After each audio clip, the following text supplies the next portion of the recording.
तर आज आपल्याला तुम्हाला माहिती आहे आपण फटाके वाजवतो ना?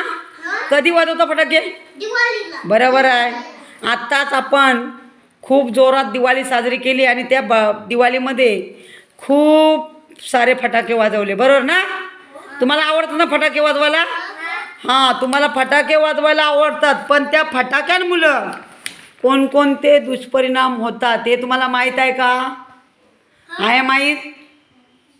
हां, नाही माहीत तुम्हाला?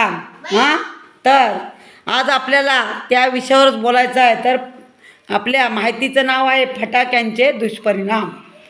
तर गेली 2 वर्ष काय झालं? कोरोना होता आणि त्याच्यामुळं सर्व उत्सव जे आहेत त्याच्यावर निर्बंध लादले होते, बरोबर आहे? कोणताच उत्सव साजरा केला जात नव्हता. गर्दीचं ठिकाण टाळायला सांगितलं होतं आणि त्याच्यामुळं बरेच वर्ष झाले दिवाळी वगैरे साजरी होत नव्हती. आणि त्याच्यामुळंच यंदाची दिवाळी देशभरात मोठ्या उत्साहाने साजरी केली गेली. फटाक्यांची आतिषबाजी करत ठिकठिकाणी दिव्यांच्या या सणाचा आनंद घेतला गेला. मात्र या फटाक्यांमुळे पर्यावरणाचे मोठ्या प्रमाणावर नुकसान होते.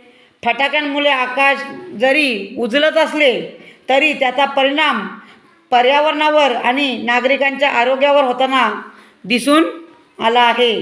त्यामुळेच हवा दूषित होत आहे. फटाके फुटल्यानंतर त्यातील सल्फर, झिंक, कॉपर आणि सोडियम या रसायनांनी भरलेल्या धुळीच्या कणांमुळे पर्यावरणाचे नुकसान होत आहे. ध्वनी व वायू प्रदूषणाबरोबरच जीवित व वित्तहानी होते. देश कर्जबाजारी असताना मौज मजेसाठी फटाके वाजवणे हा एक बघायला गेला तर राष्ट्रद्रोह आहे. हिंदू धर्मातील सर्वात महत्त्वाचा सण म्हणजे दिवाळी. या सणाला अगदी सणांचा राजा म्हटला तरी चालेल. या सणाइतकी आकर्षणे किंवा वैशिष्ट्य इतर सणांना क्वचितच सापडतील. त्यातील एक महत्त्वाचे आकर्षण म्हणजे फटाके. जसं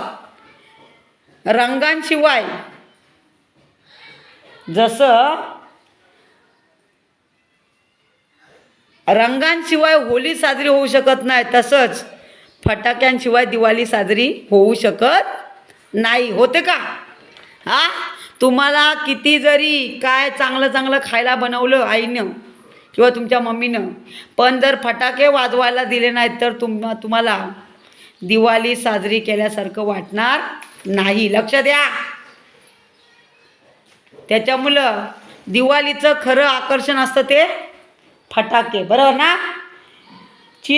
खरं म्हणजे फटाक्यांची सुरुवात खरी झाली ती चीनमध्ये. कुठं झाली? चीनमध्ये. पूर्वीच्या काली काय व्हायचं, असं म्हणजे एक अंधश्रद्धा होती की भूतं आहेत, बरोबर आहे ना? भूतं आहेत आणि मग त्या भूतांनी पळून जावं म्हणून पूर्वीच्या काली काय वाजवायचे? फटाके वाजवायचे. खरं म्हणजे भूतं वगैरे काही नसतात. त्यामुळं फटाक्यांची सुरुवात ही चीनमध्ये झाली, भूतांना पळवून लावण्यासाठी. आलं लक्षात? हां, पण भारतात मात्र फटाके वाजवतात ती मौज म्हणून. फक्त मौज म्हणून भारतात फटाके वाजवले जातात. पूर्वी फटाके फक्त दिवाळीतच वाजवले जात असत, पण आजकाल फटाके लावण्याचे प्रसंग इतके वाढले आहेत की फटाके फक्त दिवाळीतच वाजवतात की सकाळी संध्याकाळी वाजवतात, उन्हाळी हिवाळी असा प्रश्न पडतो. बघा, कधी कधी मला सांगा, फटाके कुठं वाजवतात बघा. लग्न असलं तरी फटाके वाजवतात, साखरपुडा असला तरी फटाका वाजवतात, बारसा असला तरी फटाका वाजवतात, वाढदिवस, 31 डिसेंबर, निवडणुका, राजकारण्यांचे दौरे, त्यांचे स्वागत, वर्धापन दिन, उद्घाटनं, रावण दहन, गणपतीचे आगमन व विसर्जन, नवरात्रीत देवीचे आगमन आणि विसर्जन, तुळशीचे लग्न, देवदिवाळी आणि सर्वात महत्त्वाचं म्हणजे ज्यावेळी भारताचा क्रिकेटचा सामना ज्यावेळी जिंकतो त्यावेळी सर्वात जास्त फटाके वाजवले जातात. त्यामुळं फटाके वाजवण्याला आता कारणं उरली राहिली नाही. थोडंसं काय झालं की वाजवले फटाके, समजलं. आणि लोक फक्त फटाके वाजवतात, पण त्या फटाक्यांचा किती किती वाईट परिणाम, किती दुष्परिणाम लोकांच्या आरोग्यावर होतात याचा कोणी विचार करत नाही. तर लक्ष द्या, फटाक्यांमुळं काय काय होतं सांगा. हवा प्रदूषण होतं आहे. फटाक्यांचा सर्वात मोठा दुष्परिणाम म्हणजे हवा प्रदूषण होय. विशेषतः लहान मुलांची श्वसन संस्था पूर्ण विकसित न झाल्यामुळे त्यांना हवा प्रदूषणाचा जास्त त्रास होतो. फटाक्यांच्या ज्वलनामुळे ध्वनी प्रदूषणसुद्धा होतं. आणखी काय होतं, कागदाचा अपद्रव होतो, अपघात, आग इत्यादी गोष्टी होतात. या इत्यादी समस्यांना सामोरं जावं लागतं. फटाक्यांच्या इतके दुष्परिणाम असूनही आपण परंपरेच्या नावाखाली या प्रथेचे जतन करतो. ही प्रथाच आपली व्यथा ठरते. ही संस्कृती नव्हे, विकृती आहे. आपला आनंद व्यक्त करण्यासाठी इतरांना दचकवायचे आणि अनेक विषारी वायूंची धुरी द्यायची, यात कसली आली दिवाळी. आणि म्हणून दिवाळी साजरी करताना जरा विचार करूया आणि 5 दिवस दिवाळी साजरी करण्याऐवजी आपण काय करूया, एकच दिवस दिवाळी साजरी करूया. हां, आणि दिवाळी साजरी करण्यासाठी काय फटाके वाजवलेच पाहिजे असं काय आहे का? असं काय नाही. पण पूर्वीची लोक करत आले म्हणून आपण करतोय. त्यासाठी किती काय काय जातं काय पत्ताच नाही. किती खर्च होतोय. हां,